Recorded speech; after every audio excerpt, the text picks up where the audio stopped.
Welcome to the Inside Out Money Podcast.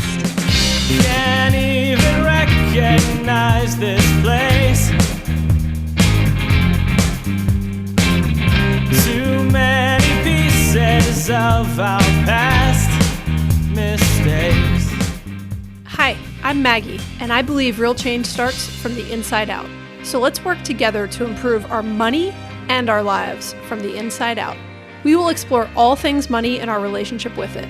Join me each week with a rotating set of co-hosts, friends, and interviews. Let's jump in. It's time we going round and round and round and round. Hello, and welcome to Inside Out Money, a personal finance podcast focused on redefining wealth from the inside out. Each week, I speak with a rotating set of co-hosts about a different financial topic to help you improve your financial mindset and tactics. And today, we have Greg, also known as my husband, and we're going to talk about rental properties. Hey, Greg. Hey, Maggie. I may not tell you this that often, but I get this specific episode requested like all the time. Every time I put out something for topics people want to hear, this is very high on the list. And I think we've only done, on Friends on Fire, we did one where Mike and I talked about rental properties. And it was many, many years ago and from a very different angle than we're going to talk about today. Are you excited to talk about rental properties? I am. You know, it's something we spend a fair amount of our time talking and thinking about. So it's kind of fun to share what we've learned with everyone else. Yeah. It's interesting that you say a fair amount of time. I guess we'll get into this, but rental property, like the amount of time we spend definitely like ebbs and flows. Like we'll go months and do almost nothing but some basic housekeeping and maintenance of some records. And then there'll be something going on where it like monopolizes our week, which is kind of the nature of the business, right? You can't predict it. It ebbs and flows. It's like feast or famine, but kind of the opposite. It is. Yeah. Yeah. Okay. So we're going to focus most of today's discussion on how and why we self-manage our rental properties. We will get into some of the specific tactics and tips. What we're not going to spend a lot of time talking about, we'll talk about it very briefly, is the financial side of analyzing if a new property makes sense for you, right? There's a lot of math that goes into that is, I'm not even sure what word, it's so unique to each individual scenario. It's hard to, without like writing a book, which there are some very good books on this topic, it's hard to, at a high level, talk about how to choose the right rental property, if you will, right? We'll talk about what's important to us in them, but we're not going to deep dive into the upfront financials of buying a rental property. We're going to talk more about what happens after you own one. Right. Because I think, too, there's a lot of experts out there who can give you a better picture of analyzing which property is the right property to buy. I think the value that can be gained from this podcast is more just some examples of how we've done it, what we've encountered, what we like about it. So I think it'll be a good intro, but I think if someone then wants to take the deep dive to say, I want to buy a property, I think there's other resources out there that will give you that expert detail better than we could. Yeah, and we'll actually make a suggestion at the end of the episode of a couple of good books we recommend if you do really want to if you're really considering buying a rental property. I highly would encourage that you actually go do some more than just listen to this podcast. Let me put it that way. And we'll make some recommendations at the end. Some context that might be helpful, Maggie, is giving a little overview of our rental property business or portfolio. And so we have 3 rental properties in total, so not a huge number of rental properties. We own one of them outright. 2 of them we have mortgages on. One of them I call an accidental rental because it was your first house. And so it's in a neighborhood that we wouldn't have necessarily chosen, but it's just still made sense to maintain it and keep it. The other 2 of the 3 that Greg just mentioned, and the accidental rental is the one that we paid off, which we made a very conscious decision after paying off the mortgage of the house we live in to pay that mortgage off. Again, not necessarily the best financial decision if you're doing it completely based on math, but is a very nice cash flow decision for us in early retirement. But the other 2 we do have mortgages on, and they're more chosen based on what matters to us, which we'll talk about in a minute. Exactly. And then we have a 4th that we property manage for your mom. income. So I feel like we have 4 because we're managing 4 right now. Right. And so for us, this is diversification of our investments. It is a way to have some cash flow. It gives us something to do and to work on now that we're not working. For us, this has never been a goal of growing this into 30 or 40 properties, at least not to this point. So just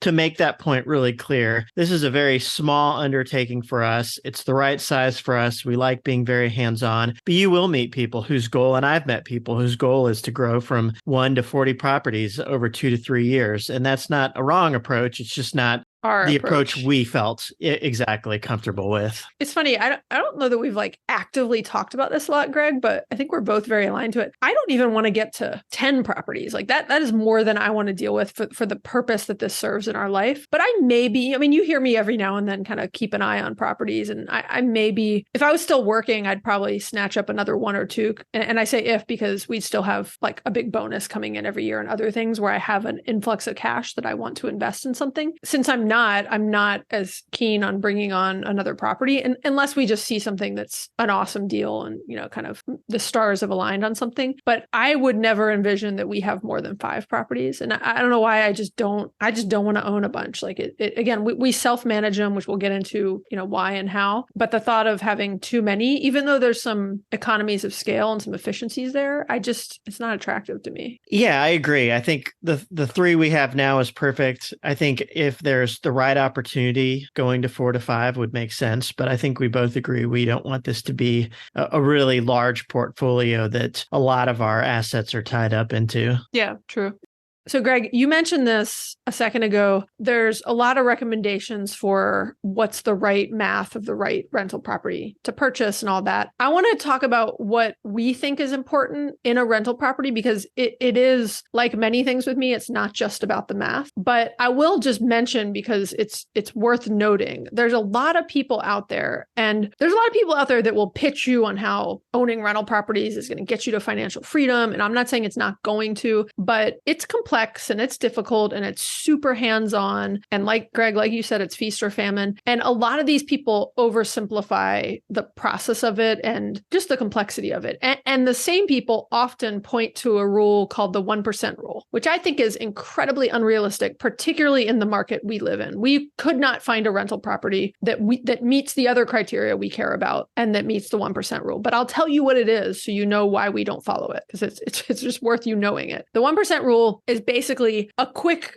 and dirty rule, or quick and fast rule that just says for a potential investment property to be worth it, the monthly rent must be equal to or no less than 1% of the purchase price. That means, let's use an example that's about the cost of some of our rental properties and the best we could do in the markets we're looking in. A $300,000 property, you're going to need to be able to get $3,000 or more for rent a month. That's a really tough, if not impossible ratio in the metro Atlanta area, which is where we live. There are some markets where that's possible. There's some smaller towns where that's possible, right? I'm not saying it's not possible somewhere, and that's great. If you're able to get that, like, good for you. That's awesome. Not realistic in our market. And I think, Greg, you would agree, because we talk about this a good bit. One of the things that is most important to us when we're choosing a rental property is that it's close to us and it's somewhat in our neighborhood and community, just for quality of life, of like, I don't want to drive an hour away to deal with something. The 2 that we purchased kind of during COVID, like we bought one in, it was like 2020 and one in 2021, I think. That's right. They are both in the exact same neighborhood, and they're half a mile away from each other, and they're 10 minutes from where we live. So we can't actually afford a rental property where we live. It's just it's too expensive for the capital. I mean, the houses are on the low end, 600,000, and on the high end, over $1 million. And so we can't afford that for a rental property. And the houses that we have chosen to buy, both of them, one of them we bought was in the high 2s, or one was in the high 2s and one was in the low 3s. And your accidental rental is worth a similar amount, right? Somewhere in the high 3s, I think now. Yeah. And all similar as far as the size, 3 bedrooms, good starter homes, as opposed to houses in this neighborhood, which would be not as much of a starter home and more of a home for an established larger family in general. Yeah. Most of the people in all of our rentals are couples without kids or with like a small child. Because again, Right. 3-bedroom houses tend to attract couples and or people with maybe one child, maybe two tops. So yeah, of course we're looking at, is the house itself a good investment? Is it in an area that we feel like we'll appreciate and resell? And that's important to us. And what I like about, the proximity thing too, is I know that because it's close by. So the neighborhood we are in, I know it really well. It's close to downtown Decatur. There's a ton of development around it. And I feel very confident that regardless of whether long-term we decide to keep it as a rental, anytime we sell it, it will have appreciated. And they both already appreciated pretty heavily in the past 2 to 3 years even. Right. And again, the proximity piece is extra important to us because we do self-manage and we're hands-on, and that's our approach for now, at least. And also when we are out of town or traveling, we have a good network of friends and family that can help us if it does involve somebody to get on site other than a vendor, which we can obviously deal with while we're out of town. They're, near a big university. They're near a lot of great employers. Like, again, we just overall look at the area and are we comfortable with the area? And I think sometimes when you're buying like out of state, that's super tricky because you're going off data and other things, but you're not like there. You don't know it. You don't have your own sense of observation and confidence in the neighborhood and in the area and just really have a really good sense of it, which matters, I think, even when you're talking to potential tenants, because we've dealt with a lot of tenants that are like new in Atlanta. And,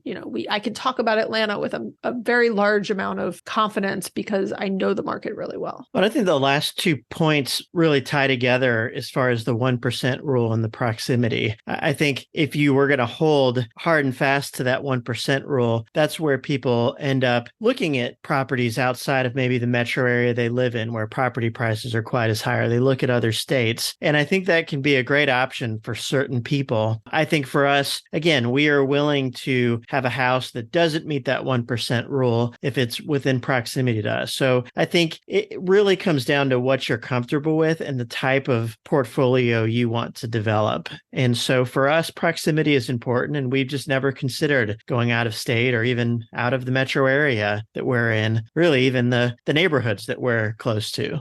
Another thing we look for is just doing some basic research on the rentals in the area. So what's the supply and demand situation, which you can do really easily anywhere. You can look anywhere you want, whether you're living there or not, on Zillow. You filter it to rent. You can see what's been rented recently. You can see what's currently up for rent, and you can compare it to the property value. There's a bunch of things you can do on Zillow very easily. But I'm really looking for, is there good potential to rent this? And after we bought the first rental in this neighborhood, and I went through the listing it process, I knew there was a ton of demand and not enough supply for rents for rentals in that area. And so I already felt really good about it. But if I was looking at another neighborhood in Atlanta, I would go into Zillow and I would really do a lot of research on what's the rent, what's the going rent, how's it looking, just all of the things that you can very easily see. The other interesting thing too that you want to be careful about is, like I've mentioned, that we can't really afford a rental in the neighborhood that we live in. Part of it's just the cost of homes is much higher.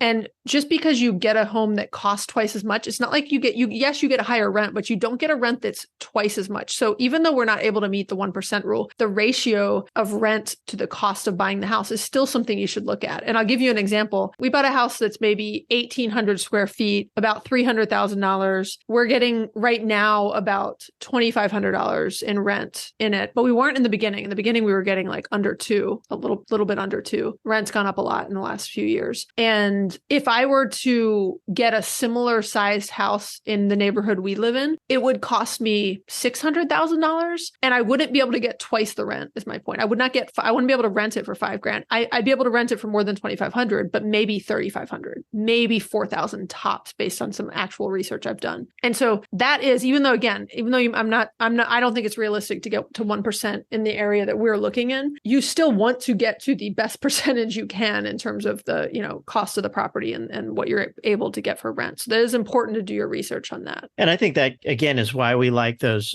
starter homes. Yeah. They tend to line up well with the rent per square foot. Yeah.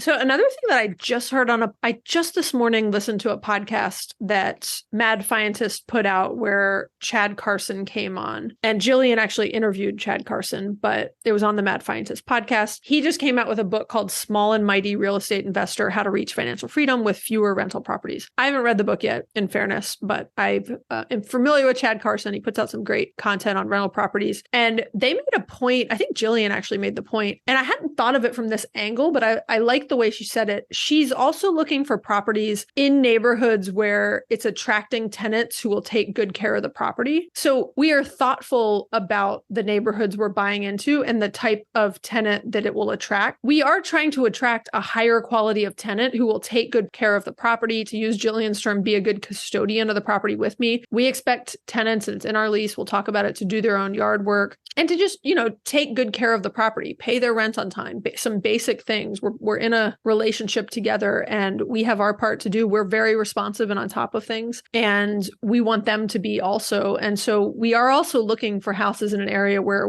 we feel like we're going to attract good tenants. And again, the area we're in, there's a lot of large employers nearby. They're near trendy areas. I think young people want to live in those areas. Yeah, that's a good point. Yeah, because one's near the Battery in Smyrna and the other are close to downtown Decatur. Okay, so obviously we talked about financials. It's great if you can get a low interest rate. We were very lucky on the two of those properties in that we bought them during a time when rates were in the high twos, low threes. And I think both of those mortgages, Greg, correct me if I'm wrong, are like in the threes somewhere. They are. And then, I referenced this at the beginning, but obviously we want something that is an appreciating asset. So we're less concerned about that perfect ratio, and we're more concerned about, is this house a good investment so that whenever we decide to sell it, we feel like we will, aside from the cash flow we might get throughout owning it, that will, be in a good place, whether a massive profit, but at least to not lose money on it when we do decide to sell it. Okay. And then the best advice I ever heard from, I believe this is from Julian and Kirsten on Rich and Regular. And if it's not, I'm just going to give them credit for it because I can't remember who said it, but they used to own some rental properties and then made a decision to sell them. They once said, you have to have the stomach for it. So if you want to own rental properties, you have to have the stomach for it. And what I mean by that is, like Greg said earlier, feast or famine, right? You've got to be okay with the fact that in the middle of Thanksgiving, when you're having a nice, relaxing day off, you're going to get a call that there's a water leak or that there's no hot water or that something's not working. And it just happens, right? You don't get to time one thing, like you're a landlord. Again, if you're self-managing, especially, but even if you're not, because big emergencies, the property management company is going to call you depending on what your rules are. And you just got to have the stomach for it. You got to have the stomach to deal with people. You got to have the stomach to deal with ups and downs of different situations that happen. And to me, that is just the best advice. So if you don't want to deal with a complex, ever-changing situation that involves other human beings living in something that you own and either taking care of it or not taking care of it, you shouldn't own rental properties. Go put your money in index funds. It's a lot more straightforward and less stressful. I totally agree. And I think for me, I have the stomach for it because we're partners in this. And I know that whatever, and honestly, I mean, when we have issues we have to work through, we're doing them together. If our Thanksgiving is getting interrupted, it's both of us. And we're still spending our Thanksgiving together, even if it's dealing with a rental issue.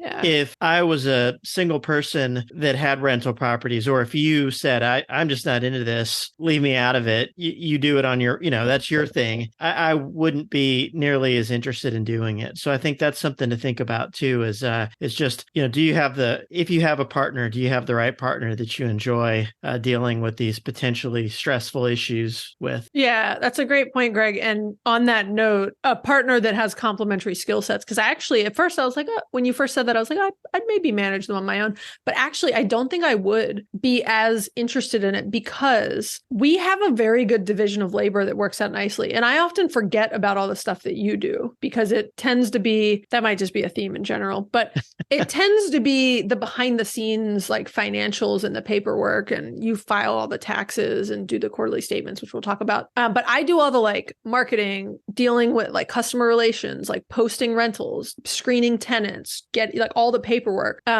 You are behind the scenes, like when I'm like, hey, can you update this in the lease? lease, like you're helping to kind of like clean up the PDF and like edit the legal paperwork and send it back to me. And then Greg does like all the financials. You're doing all the financials and contracts essentially. I agree. The division of labor does work out perfectly for us. And I think it really allows both of us to utilize kind of our skill sets, and they complement each other well. And many of the things you do are things that I wouldn't want to do, and you do an amazing job with them. I have been extremely impressed with Maggie's skill sets in the areas of leasing, customer relations. That really stood out when we were considering releasing the house that I had owned, and had a property manager prior to this, had tenants that had been there for 6 years. So we were never really faced with releasing. Well, I forgot you even had a rental property. Like I knew you had it when I met you, but you never dealt with it because you had a property management company. Every now and then you'd say something like really quick of like, oh, I had to approve some expense or something. But you were like, 99% hands off because you hired a property management company. Yeah. And because of that, it was hands off, but we weren't optimizing the rental rate. There were a lot of things that needed some updates to the house that needed to be done, and just a lot of work around making sure the rental rates were keeping up with the market. So long story short, the tenants gave notice. It was time to look at, what are we going to do with this house? Am I going to sell it? Or are we going to lease it? Maggie said, let me check out the house. I want to learn more about it. I'd be interested in buying in and partnering on this. I forgot about that. I had to buy into it too. I just forgot that it was like you Yeah. owned it, and so were we married even at the time? I think We might have were. been by then. Yeah, we were married. It was just something that I had owned. I still had a mortgage on it. So you ended up buying half. I ended up paying off my half of the mortgage. So that's the one we now own 100%. So prior to making a decision on were we going to lease it, if so, were we going to use a property manager or take this on ourselves, Maggie did some research on comps. We went out to the house, met with the realtor who was the property manager. Man, that poor guy. Like when he met me, I think he like was like, "You're a pleasure to deal with, Greg." He met me and was probably like, "I'm out." Well, I think he has hundreds of other properties he's managing. Yeah. So for him, he's going to take, the easiest- lowest, yes. the easiest path. He's going to take a rental rate that he knows is going to enable him to rent it out quickly. He gets to keep the first month of rent under the contract. So for him, the more quickly it gets rented out, the more profit the less time he's spending, and he gets the same amount of profit, minus or less, plus or minus a small amount of money either way on what the rental rate is. And wait, For and us, Greg, real quick, just so people know, he got his overall compensation was when the property turned, he took a full month's rent, and then he took a percentage every month of every month's rent. So he got paid Correct. two different ways. Yeah. The 1 month was for leasing it, and then the ongoing percentage was for managing it over, collecting the rent. What did he charge? Like 10%, I think. It was less than that. It was a pretty reasonable percentage. I don't remember. I think, but it was not a very high percentage. So we go out and meet with him. Maggie shares her thoughts on what the rental rate should be based on the comps she's found and what the market is doing. She also says, I would like to get it on the market before this current tenant moves out so that we minimize the amount of time that the house is empty. And before we completed some work that we were going to do. Correct. We agreed Yeah. it needed a little bit of work. Some He new suggested floors it and too. Yeah. some painting. And so Maggie says, I think we should rent it for this much, and I think we should get it on the market now. He quickly says, there's no way you're going to get that much. Recommends a rental rate that is a few $100s less than what Maggie thinks is appropriate and achievable. He also says, and there's no point in putting this house on the market now. No renter can imagine what this house will look like when the work is completed. Renters don't have the same imagination that someone does if they're buying a house. You're wasting your time. Wait till the tenants move out, do your work, then list the house, and then you'll get people visiting and you'll be able to rent it out, which means the house is going to be sitting empty for at least a month, probably longer, which is a lot of lost. It would have been over 2 months based on the timeline to do the work and all these things. So, and that's 5,000 plus, guesstimating $4,000 to $5,000 in rent missing while it sits empty. Yeah, it would be foregoing paying a lot of rent. So as we leave, Maggie listens. She pushes back a little. On the drive home, Maggie says, we can do this ourselves. I can get this thing leased. I think I can get this amount. I think we can get it leased before these tenants ever move out. Give me a couple weeks to do this. So Maggie goes off, starts listing it on several places. I'll let her kind of talk through some of that later. At the end of the day, Maggie ends up getting the place leased for the amount she originally thought we could get it for. Gets a lease signed within 2-year lease. A 2-year lease signed within a week or two of listing it, long before the current tenants move out. So now we've got the higher rental rate that the property manager said was impossible to get. We've got tenants lined up before the current tenants even move out with a 2-week lag to do the work. So now our downtime is minimal. It's just enough time to do the work. And as soon as we're finished with the work, the new tenants are moving in. I was sold. I was highly impressed. I just thought, Maggie, this guy's a professional. It's cute that you think you know more than he does, but this is his line of work. And I really came to realize that, again, he is coming at it from a much different perspective. For him, having it empty for another month and leasing it for 200 less impacts his net amount a lot less, because this is one of 100 properties. For us, it's a huge amount. I was sold after Maggie was able to do that and really thought, wow, I think we can really work well together as a team, and let's go get some more properties. So that's kind of the genesis of our little rental property business and how we sort of divided our labor. Yeah, it'd be funnier too if the timing was like, and then you proposed a week later. I think you had already proposed by then. I had, yes. You This saw just the further potential. cemented Yeah, you saw my the love for potential you. I had for property managing. Yeah. Okay, so I'm going to talk about what I do on my end of things. And it may feel like a random list. And I'm going to try to do it in order. And then I'm going to have Greg jump in and talk about what he does with all the financials and contracts. Because I just want to give everyone a taste of like what it takes to self-manage these properties. And again, if you're not doing these things, you're paying someone else to do these things. And we may not have said it super clearly, but the reason we like self-managing is very largely related to the finances. I mean, we both like doing this stuff. We happen to be early retired now, and so it's easier to get it done now than it was when we had, demanding corporate jobs. But ultimately, the financials are much more attractive when you are self-managing. You can make a lot more money. Again, you look at the rough math we just said of, we're paying a percentage of the rent. And I know we didn't say the percentage, but it's because we both can't remember.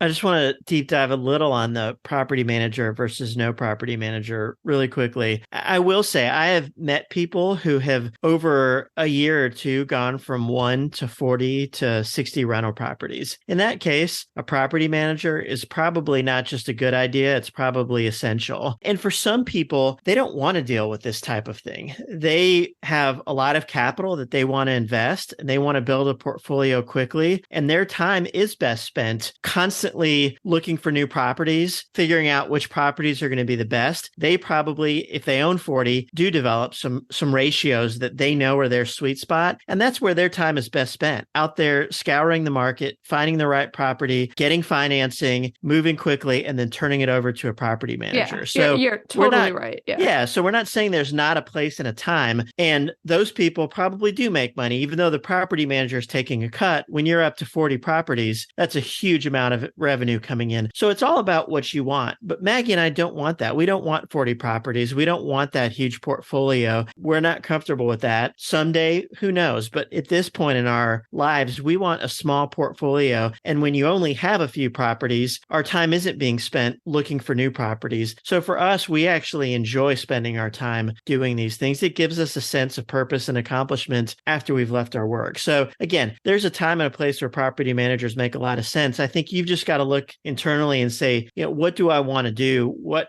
am I comfortable doing? Where's my skill set? Maybe if you're new to this, you have a property manager for a year. You learn from them, you see what they do, and then you take it on yourself. So I think there is a time and place for them, but for us, it's just not something we want to do. And we are able to keep more of the revenue ourselves by doing the management ourselves. Yeah, that's a great point, Greg. We're essentially a mom and pop shop, right? Where we're running a very, very small business here. And you're right. As you get to a larger and larger portfolio, it might be when you want to, based on the amount of time you want to put in, leverage a property management company, which sometimes can be a single person like the realtor that you worked with who also did property management, or it could be, there's some big companies that do it. It's a little more commercialized. So here is the process of what I go through when I am posting a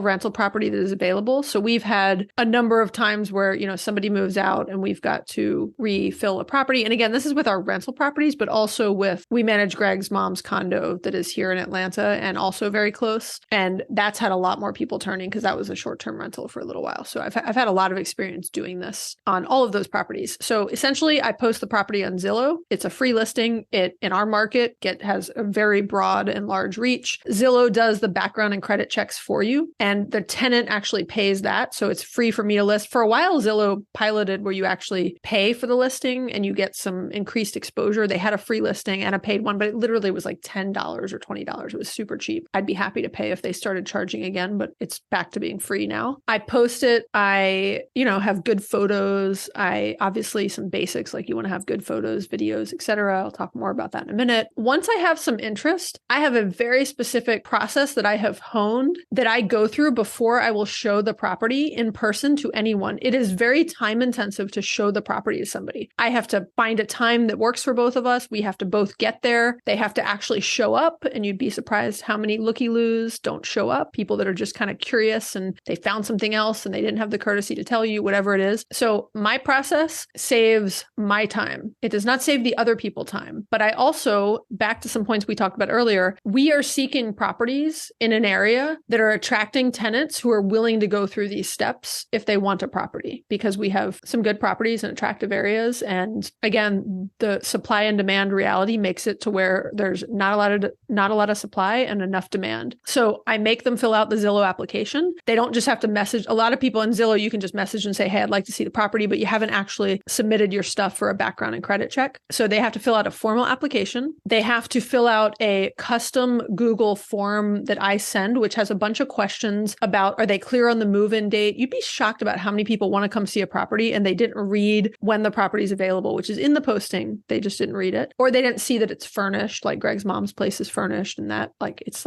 really big in all caps, but people don't see it. They just kind of hit an inquiry over to you. So I have all these kind of yes, no questions. Like, are you aware that the move-in date is this and that works for you? Are you aware that the yard maintenance is your responsibility? Do you plan to hire someone or do it yourself? Have you watched the video tour of the property, which I'll talk about in a second? There's a bunch of things that I want to make sure in like a simple form they have reviewed in advance about our lease terms. And again, the things about, one of the questions is, are you open to a 2-year lease? It's not required, but it's preferred. And I'll talk about why in a minute. So I want them to fill out that Google survey first. It's a simple Google form I've created, and it has a reminder link to a video tour of the property. When I email them the survey, I send them a very nice video tour of the property that I have made. I put together a little video. There's some nice music in the background. And I took that video when the property was clean and in great shape, right? I didn't take it when my most recent tenants are moving out and things are kind of a mess and they're in the process of moving. And when they gave me notice, I took it. You want to, in general, get really good photos and videos. You don't need anything professional. You can do all of this on your iPhone or Android or whatever phone you use, but you could use photos like that for a decade, right? The bulk of the property does not change. Even if you swapped out the stove or something, it's not like you need to retake all your photos, right? People that are really interested are going to come see it later. But a big tip is just take photos and videos when the property is empty and clean, and get way more than you ever think you're going to need, because it's good to have them on hand. And then also take more when you have some great tenants in it who have nicely furnished it, right? So if you're there doing some work or something, or walk through with them,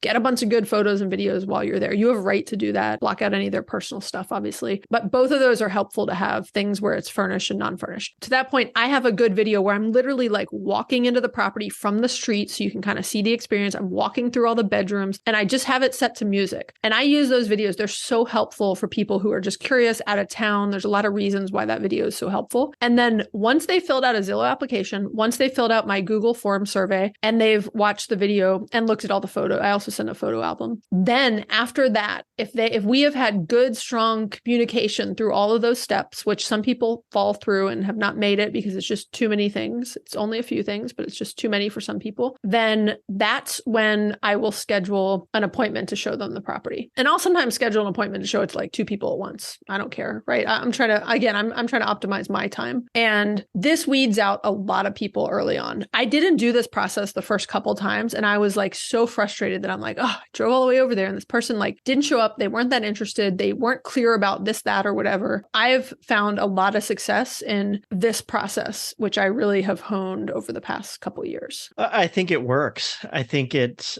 allows you to do a lot of the front end work before you actually get out to see the property. Even your videos, I think, are great because I think pictures don't fully reflect what it's like to walk through a property. But I think through the video, people really do get a good idea of how the property is laid out, what it feels like to walk through it. And so I think they're super helpful. Yeah, that's a good point. And, you know, a lot of times now there's all these different technologies with realty companies now where, you know, it's got the like 3D thing and you can kind of like hop from room to room. It's super awkward. My video is literally me walking from down the street through the front door into the living room, into the kitchen, opening the pantry, into the bathroom, into the bedroom, like going onto the back deck, doing a glimpse of the backyard, walking around the house, you know, if there's a garage, walking through the garage, whatever it is. It's just me walking with my phone sideways, taking an actual video. It's not, you know, and it's a really easy experience for other people to consume. So it's a really, you know, easy, you know, you can edit something yourself in iMovie or on your phone these days. You can put music behind it. You don't even have to. So it's really easy to do yourself on a phone these days. Okay. Another thing that we did that, and I'm just going to kind of hit a list of like things we do that work well for us. We bought a lease template from Bigger Pockets for our state. They have ones that are basically cover like the proper rental laws in your state that are customized. I think we paid like $99 for the packet and it had like that, a move-in checklist, a move-out checklist, a number of forms that were helpful. And then we customized that lease. So we took their lease and then we took some of the things we liked from your old property manager's lease. We basically read every lease we could get our hands on and we took the best from thing. We would see something and we're like, ooh, that's nice. And we've adjusted it over time. So we had something in there that was like, well, if the property's, you know, clean upon you leaving, there's no charge. But if it's not move-in ready clean as it was when you moved in, then we charge you a cleaning fee. But that's super subjective, we learned. And so other people would think they left it clean. And then we're like scrubbing toilets and having to, you know, get hair out of bathrooms and things that are not clean. And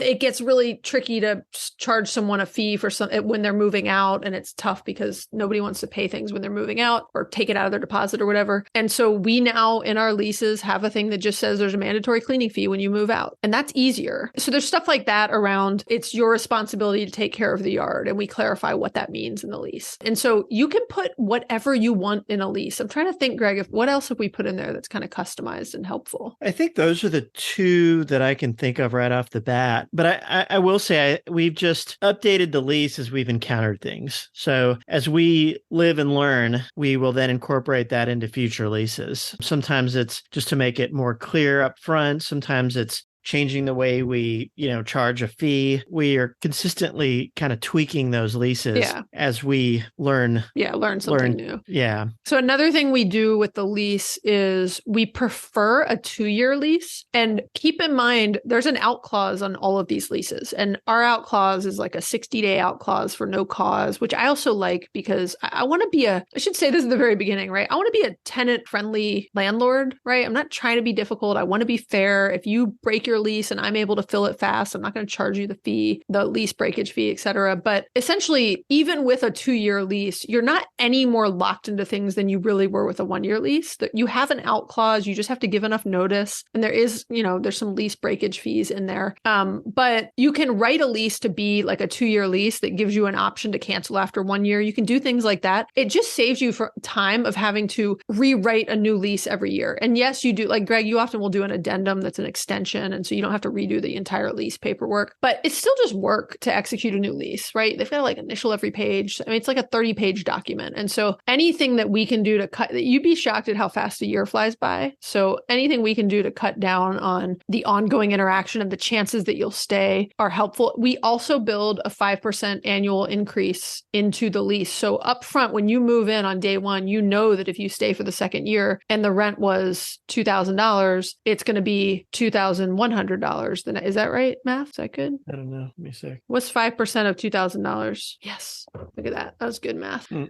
Okay. So I'm big about building in what the annual, inflation increase, whatever you want to call it, is in the rent. And that doesn't stop you from when the lease is up saying, well, hey, the market's changed. Taxes, like the taxes on one of our properties are like insane, have just increased at a really oddly high rate, and saying, look, I've got to raise the rent because our costs are going up, right? It doesn't, you always, whenever you want, could come in and decide you want to have that conversation with a tenant. But I just prefer the longer leases and the standard increase. I also, this is like a little thing, but I like to do a little welcome gift upon move-in. And last year I sent all of our tenants a Starbucks gift card. I just think those are like nice little things. I just think from like a customer service standpoint, there's nice little things you can do to make people's experience in your property nice. Like when they move in, I give them, a few, like sometimes it'll be like a Trader Joe's dish soap and some dish towels and just like a few kind of kitchen items or some chocolate or something. And it's like a card that's like, welcome home. We hope you enjoy, because this is their home, right? It's, yes, we own it, but like this is where they're settling in and gonna, live and all that. Oh, hey, Greg, what we didn't talk about on the leases real quick is pets. So I originally was very like, I don't want to have, like, I just would prefer to have like no pet rentals. That's really difficult, just so you know. Yeah, you cut your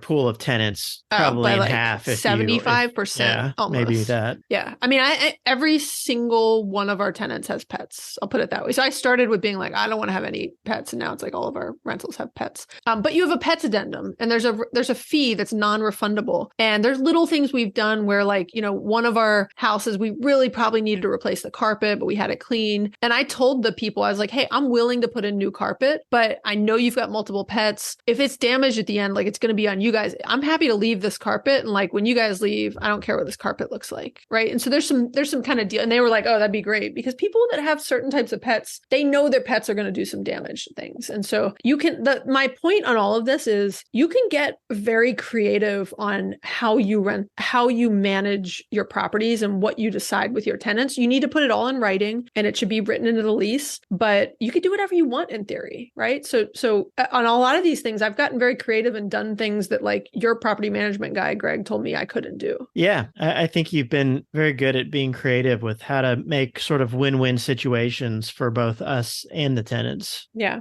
Okay. So then once you get tenants, you found your tenants, again, Zillow did the background check and the credit check. You should actually read those. Obviously, you choose a tenant, and that I wasn't really even going to talk about, but I'll just say briefly, I'm making a gut decision on, usually things sort of work out. Like sometimes I'll have a couple tenants that seem good and then someone will drop out and I'm like, okay, well, great. You all seem great anyways. Sometimes I have actually had to choose who to go with, right? And I'm making a gut decision based on, well, legally, there's a lot of things that you can and cannot make that decision based on. But taking all of that aside, I'm making a decision based on the interactions I've had with everyone so far. And are they willing to sign a 2-year lease? Are they willing, like there's someone that we once talked to and she was giving me such a hard time about all these like little things early on. And I was like, we're just trying to schedule a showing. And this is like turned into a huge ordeal and like a lot of miscommunications and just a lot of back and forth. And I was like, man, I can't imagine you as a tenant. Like this is rough just trying to like schedule one meeting with you. And so there's just times where I'm like, trust your gut. This is like a job interview, right? Like who do you want living in this thing that, and just like a job interview, there's legal rules about what you can and cannot factor in, which again, I'm not the expert on. So that's all written. There's a lot of documentation around that. And Zillow provides it for you also. I think you do a very good job with that gut feel portion of it, though. There's been times where even early in the process, a tenant, like you said, the example you gave of someone who's just very difficult to communicate with, and it's kind of a sign that they're maybe a tough tenant to deal with. And so you do a really good job with that. And I trust your gut a lot. You've gotten us just great tenants that we have good relationships with that take good care of their properties. Knock on wood, we've just never really had a bad tenant situation. And I know anything is possible. And if you stay in the business long enough, you probably will have some bad experiences. But I think a lot of those can be avoided by spending some time up front to get the right tenant. I think there's sometimes this feel of we just got to rush and get someone in there so we have rental revenue coming in. And that's true to some extent, obviously, but spending the time to get the right tenant and to kind of filter out the tenants, I think is just so key to having a good experience as a landlord.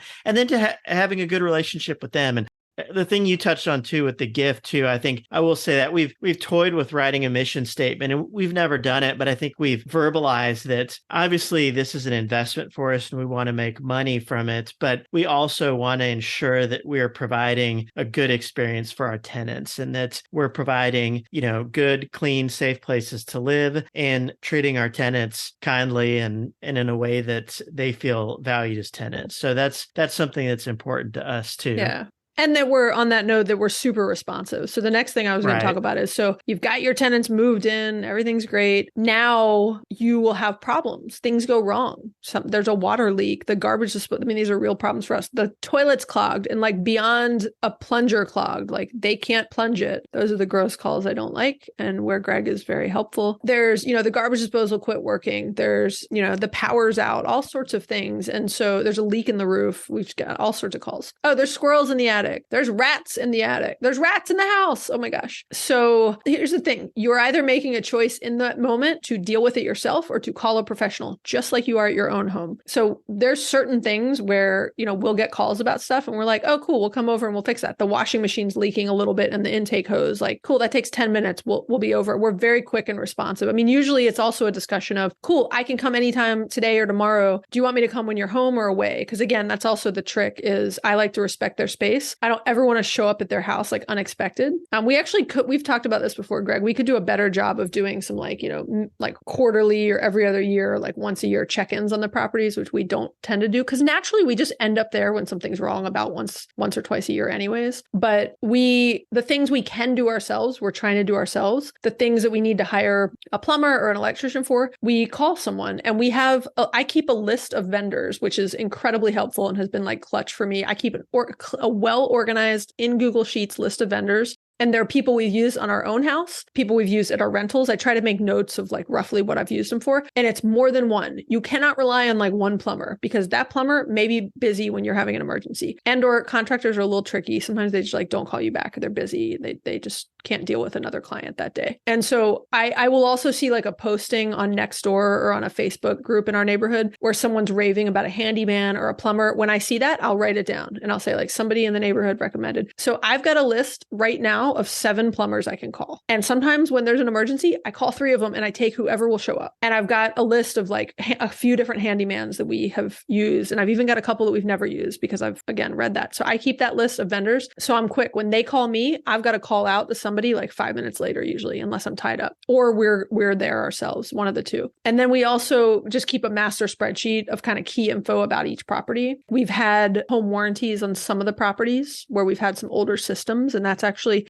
I don't know, we could do like a whole episode on home warranties. I have mixed views on them. We won't get down that rabbit hole, but I could give or take them for what it's worth. And so again, we're doing a mix of DIY fixing stuff ourselves and or calling professionals depending on the complexity of the job. And we're doing that stuff as needed. We cannot predict when it happens. Every now and then there's some kind of like longer term proactive stuff that we want to fix, but we're usually doing that between tenants if we can. Greg, right. That was me. What do you do? What do you do, Greg? I'm just kidding. I know you do a lot. Makes me think Tell of us. Office Space. What would you say you do? Greg, what would you say? I told you do? I'm good with the customers. But actually that's your job. So you're not bad with the customers for what it's worth. But what do you do, Greg? So primarily I do the financial work and the contractual work. So I'd like to add that you've also been known to plunge a toilet or two. Sure, you do pretty nasty DIY work. Well, yeah, we share give you a shout out. Yeah, we share the DIY work. And Greg has done some shit jobs. And I mean literal shit and then just kind of like gross shit jobs before. So shout out to you. Yeah. When I say you got to have the stomach for it, that's what I mean. Spending time in basements, crawl spaces, and bathrooms. That's always fun. But yeah, it's glamorous. So we share that. And then as far as the divided work, I focus on the finances. And because we created a separate LLC for our properties, and that's that's another thing to kind of touch on without going into too much detail. But if your properties are in a separate LLC and that LLC owns those properties and you keep separate books and separate finances, that provides you with a little more protection if there's ever a liability as a case where you're found to be liable for something. Theoretically, that will give you more protection than if you personally own the property. So to be clear, it gives you protection against your personal assets. So very literally, if someone were to sue us and we were found liable for something that we didn't, negligent for something in a rental property, two things protect us. One is that LLC and the fact that these properties are set up and run as a separate business, which you'll talk more about, Greg. And that means they cannot come after our personal assets. They can't come after our personal home or my 401k or whatever. They can just come after what's under that LLC, which are our other rental properties. And some people with a lot of rental properties set up multiple LLCs and have small clusters of properties under each, small groupings of them. The other thing that protects us is we do have an umbrella insurance policy that also gives us some additional kind of insurance if we were to ever get sued for something, because you are at risk owning rental properties, essentially. Right. No, those are great clarifications. And so in order to set that LLC up, part of the process I did is you request an LLC from the Secretary of State of Georgia or whatever state you live in. In order to set that up, you also have to create incorporation documents. So basically some documents that lay out who the business owners are, how the business is set up. Again, you can find templates out there to help with that. So that's all things that I did. And when you're operating your LLC as a separate business, you need to have financial statements for those. And so we do all of that ourselves as opposed to using an accountant for any of that. And we file it with our personal taxes. So I keep a P&L for Wootuck Properties. I do that quarterly, and I have a P&L for each individual property and then a consolidated P&L for all of the properties that are part of the LLC. And just for those who aren't familiar with the term P&L, that's a profit and loss statement. And it's literally tracking income that comes in, like rent that comes in every month, versus what we're spending on taxes, the plumber repairs, we had to pay maintenance, for, mortgage, interest, mortgage, principal, all of those various expenses fall into different places within the financial statements. So I do that in Excel. I don't use any special software for that. I have a pretty simple P&L that I developed. And one tool that we do use, though, is apartments.com. We use that for several things. One is for receiving rent. So that's part of what Maggie does is set that up initially so that tenants can pay through apartments.com. And then that transfers to our bank account. We have a separate bank account for this. It's another part of having separate finances, that there's a bank account specifically for our company, our rental property company. And it's worth noting with apartments.com, as long as they have it auto drafted out of a checking account, which most do anyways, versus putting on a credit card or something, it's hard to find a place that'll let you do that anyways. There's no fee charged to them or to us through apartments.com. They make their money through listings and other things. And so there's a little bit of a delay. Like it does take over a week for the rent to get to us, but I'm fine with that. I could use Venmo or something, or Zelle or something else. I like apartments.com because they can auto set up recurring payments on the first of the month. And that was something we talked about on the lease lately too, is putting in a requirement that not only do you have to pay through apartments.com, but that you have to have a recurring auto turned on in apartments.com. Right. Yeah, it's automated. If they don't pay, we get a notification. If we get late payments, it's just much easier than, remembering to look in Venmo. And even for the tenant, I think it's just much easier when it's automated. Another tool that apartments.com has is an expense tracking tool. So we're able to input any expenses for the rental properties and then even assign it to one particular property or spread it out across all of the properties and even upload receipts. So now we've got a place where we have all of our expenses, the date they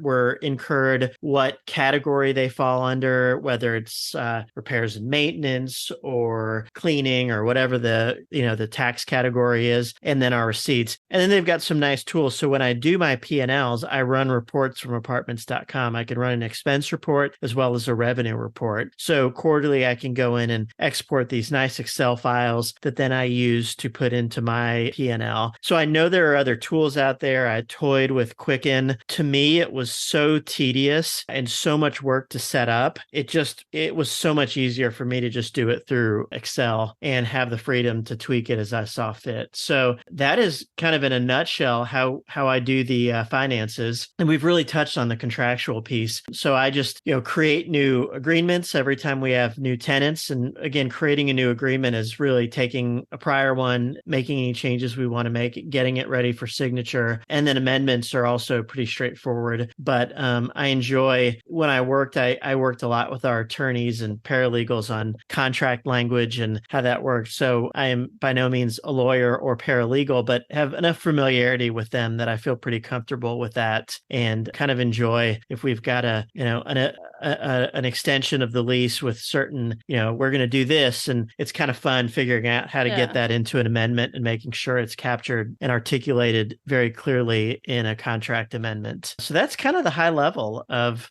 my roles. Greg, you also do something where this is the kind of stuff where like we have very complementary skill sets with each other, because I wouldn't want to like keep up with and do all this stuff. But you do like quarterly payments, which you always tell me like you need to do. Like we shouldn't leave way just for like leaving money in a checking account versus moving it to investments or high yield savings is helpful. But you always tell me like for accounting purposes, like we need to do quarterly payout. Yeah, that's a good point. And since it's a separate business with a separate bank account, that money is in a separate bank account, as opposed to if you own the property as an individual, you might have that rental income just flowing right into your personal account. So quarterly, when I do the P&L, I will also do a distribution and record that in the P&L to say X amount of dollars distributed back to the owners on this date. So that's how we do. And we do it quarterly.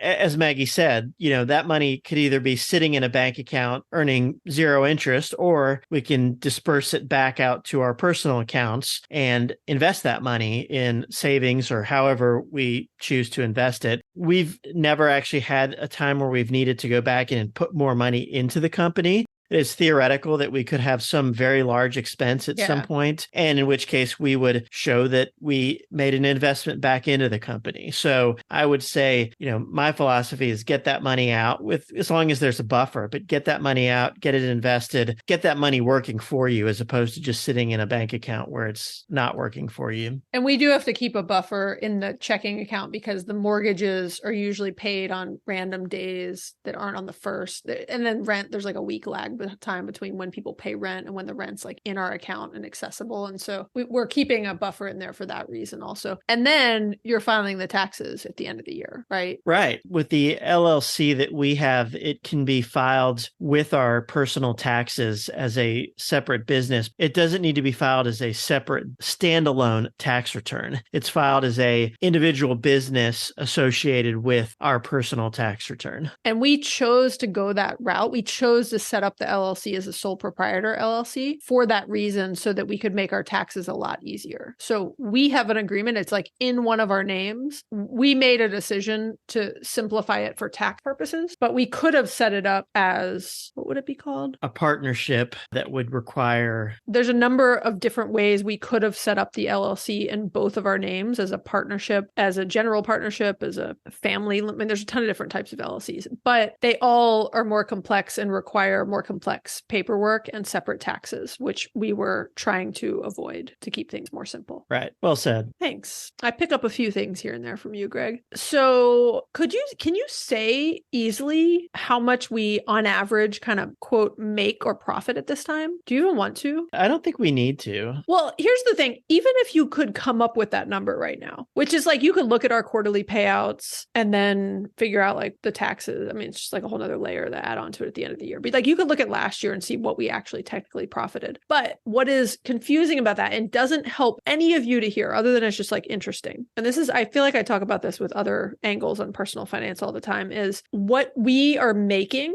is all relative to obviously everything we talked about at the beginning of like how much rent you're getting, all that. But it's also how much we've got mortgage versus not. And the fact that we chose to pay off one property, we're making more off of that property, but it's not because it's any more in theory of a profitable property, right? It's because of decisions we've made about paying off debt on these properties and how much we put down versus how much is mortgage. And so us sharing that amount isn't going to mean anything to you. It's not going to be like a glimpse into how much you could make, right? It's just the actual financials on any deal are going to be very different based on what the rent is, how much money you put down, what your interest rate is. There's just so many different factors that make it unique to everybody. But the cool thing I will say about real estate and rentals in particular is that when you think about the just at a very simple level, you mortgage a rental property, you get someone in there, you get some amount of rent. That rent is going to slowly go up over time, right? With the inflation increases, cost of living, everything else. Your 30-year mortgage is going to stay the same minus increases in taxes and insurance, which is a percent, usually a small percentage of your overall mortgage. And so we're already seeing the benefit of the fact that yes, our taxes are increasing, but again, that's a percentage of the overall amount. But that mortgage is flat and we're seeing rent going up, right? And that's only in a few years. So imagine 10 years from now, how much your profit margin is increasing. And so that's what's kind of cool to see about rentals. And you have this appreciating asset where it's also worth more. So if you ever need or want to unload it, you've also got a lot more equity in the property than you had early on. Yeah, I agree. And I think being in a market like Atlanta for us that keeps growing, people keep moving here, I think we feel pretty good that our assets will continue to appreciate. I mean, nothing's ever a sure thing in life, but I think we feel as sure as we do that the stock market will continue to grow over time. It'll have its ups and downs, but I think in 20 years, Atlanta is going to be a bigger city than it is today. And the housing that's closer in to the center of Atlanta is going to continue to grow in value. So I agree. It's pretty cool that you have cash flow in the short term, and you may not, depending on how much your mortgage is.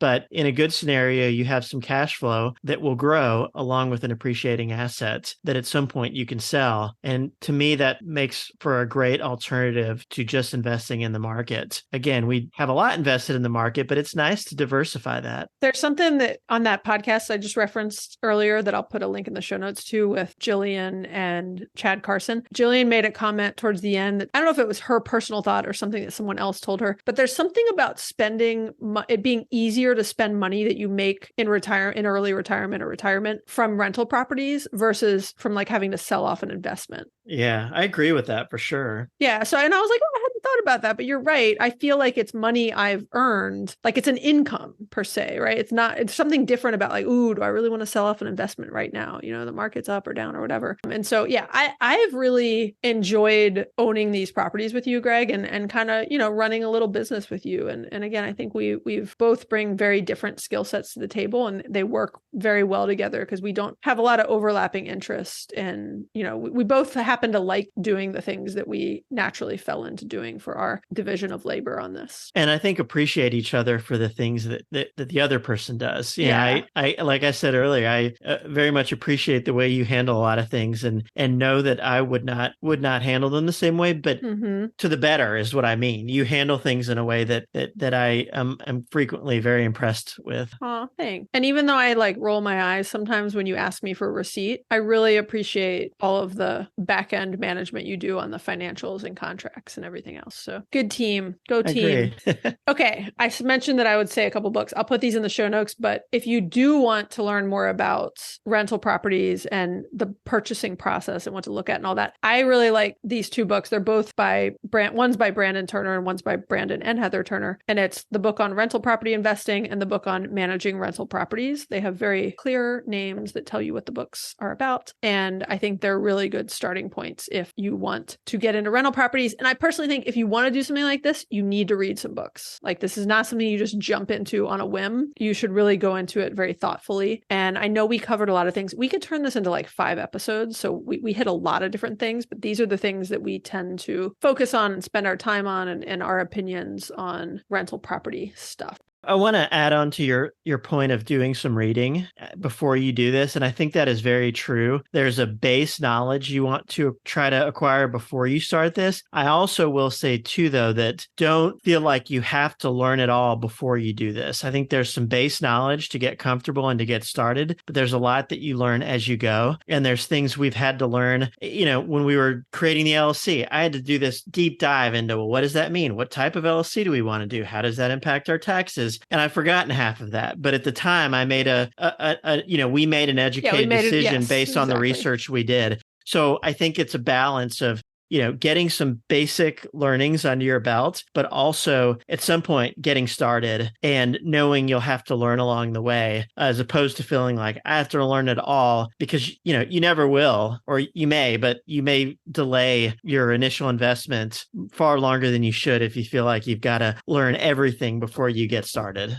I hope this was helpful, especially for the people who have been asking to hear more about rental properties. We appreciate you guys listening. We know your time is limited and valuable. We appreciate you spending some of it with us. If you've enjoyed today's episode, we always appreciate it if you want to give us a written review on Apple Podcasts, and you can also leave us a review on Spotify. We really appreciate it. We also encourage you to share this episode with a friend or family member to encourage ongoing discussions about money. And not only can you subscribe, you should subscribe to this podcast wherever you listen to your podcasts. Please do that. It's really helpful for us, and it makes sure that you get to enjoy the latest episodes of our podcast. If you have any thoughts or questions, we always love to hear from you, and you can leave us a voicemail or text us at 404-981-3370 or hit us up on Instagram. And if we didn't hit certain elements of owning rental properties that you really want to hear about, let us know and we'll do a part 2 to this. Okay, thanks guys. Bye, Greg. Bye, Maggie. Going round and round.